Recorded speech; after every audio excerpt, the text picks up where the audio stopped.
AP వ్యాప్తంగా కురుస్తున్న భారీ వర్షాలపై మంత్రి నారా లోకేష్ సమీక్ష నిర్వహించారు.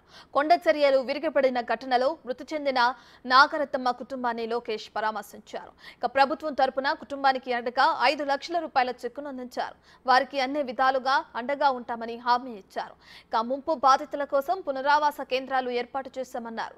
మంగళగిరిలో open under ground drainage network ను తీర్చిదిద్దుతున్నట్లు తెలిపారు లోకేష్. నిన్న వర్షాలు విపరీతంగా పడినాయి. దానివల్ల పెద్ద ఎత్తున మంగళగిరి పట్టణంలో నీరు వస్తడం జరిగింది.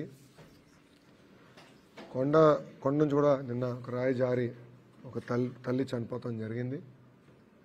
ఈరోజు ప్రభుత్వం తరఫున మీ అందరం వెళ్ళి కూడా ఆ కుటుంబానికి ఆదుకునేదానికి 5 లక్షల రూపాయలు చెక్ కూడా ఇస్తాం జరిగింది. మంగళగిరి ప్రజలందరూ తెలుసు, ఎన్డీఏ ప్రభుత్వం ఏర్పడిన తర్వాత కమిషనర్ గారి ఆధ్వర్యంలో పెద్ద ఎత్తున దాదాపు 450 కిలోమీటర్లు పూడిక తీసాం. దానివల్ల చాలా వరకు వరద తగ్గించగలిగాం. కానీ ఇంకా చేయాల్సిన అవసరం ఉంది. తరతరాలుగా వస్తున్న సమస్యలు అనేక ఉన్నాయి. ఈ పూడిక తీసేదానికే దాదాపు 50 లక్షల రూపాయలు మేము ఖర్చు పెట్టాం. దీంట్లో 32 కిలోమీటర్లు మేజర్ డ్రైన్లు, 250 కిలోమీటర్లు మీడియం డ్రైన్లు, 153 కిలోమీటర్లు మైనర్ డ్రైన్లు ఈ పూడిక కూడా మేము తీస్తాం జరిగింది. ఇంత తీసిన తర్వాత కూడా దాదాపు 11 ప్రాంతాల్లో కొంచెం నీరు వచ్చి ఆగుతాం జరిగింది. నేను అధికారులతో నిన్నటి నుంచే నేను క్లోజ్గా మానిటరింగ్ చేశాము. ఒక హెల్ప్ లైన్ సెంటర్ ఏర్పాటు చేసాం. 8 జేసీబీలు, ఎక్స్కవేటర్, ఆయిల్ ఇంజిన్లు, ఎలక్ట్రికల్ ఇంజిన్లు, అదేవిధంగా పంపులు కూడా పెట్టాం. 7 స్పెషల్ టీమ్స్ కూడా రిలీఫ్ మెజర్స్ చేసేదానికి కూడా ఒక టీంలు ఏర్పాటు చేశాం.